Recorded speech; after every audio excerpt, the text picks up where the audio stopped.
আজ 5 এপ্রিল রবিবার ঢাকা জাতীয় প্রেস ক্লাবে বাংলাদেশ ফেডারেল সাংবাদিক ইউনিয়ন বিএফইউজে এবং ঢাকা সাংবাদিক ইউনিয়ন ডিএফইউজে আয়োজিত বিশ্বমুক্ত গণমাধ্যম দিবস উপলক্ষে এক আলোচনা সভা অনুষ্ঠিত হয়েছে। অনুষ্ঠানে প্রধান অতিথি হিসেবে উপস্থিত ছিলেন বিএনপি স্থায়ী কমিটির সদস্য ডক্টর আব্দুল মঈন খান এবং সভাপতি হিসেবে উপস্থিত ছিলেন বিএফইউজে বাংলাদেশ ফেডারেল সাংবাদিক ইউনিয়নের সভাপতি রুহুল আমিন গাজী। অনুষ্ঠানে ডক্টর আব্দুল মঈন খান বলেন, গণমাধ্যমের স্বাধীনতা নিশ্চিতের সকল দায়িত্ব সরকারের। মিডিয়া একটি রাষ্ট্রের প্রধান স্তম্ভ।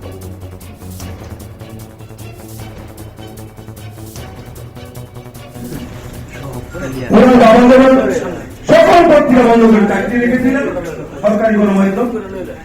উনি সেটা করেননি।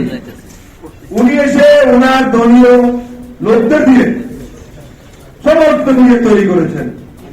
বন্ধ করার দরকার নেই, আছে। তারপর তো বিভিন্ন ধরনের ভাষাটা আছে।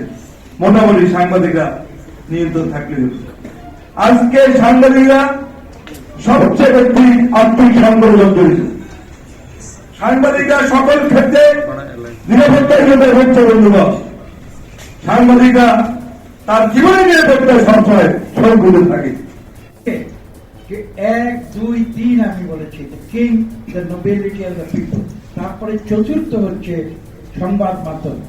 এমন কথা বিশ্বে আলোচনা হয়েছে যে সংবাদ মাধ্যম চতুর্থ স্তম্ভ না, সেটি হচ্ছে প্রথম স্তম্ভ।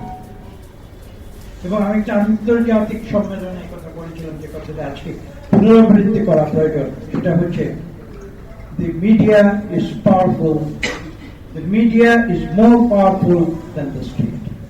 আমি কথা বলি এবং বিশ্বাস করি যে মিডিয়া একটি রাষ্ট্রের শক্তির চেয়ে অধিকতর শক্তিশালী।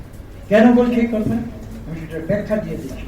Because media can do and undo a state itself. অর্থাৎ সরকার যত বড় শক্তিশালী হতে পারে, টাকা যখন অন্যায় করে, সেই অন্যায়কে প্রকাশ করে দিয়ে মিডিয়া সেই রাষ্ট্রকে গড়তে পারে, থাকতে পারে। এটাই হচ্ছে আজকের পরিস্থিতি। এবং আজকের সরকার এই সত্যকে যত শীঘ্র উপলব্ধি করবে, আমি বলবো তাদের জন্য। এখানে বক্তব্য দীর্ঘ করার কোন সুযোগ নেই।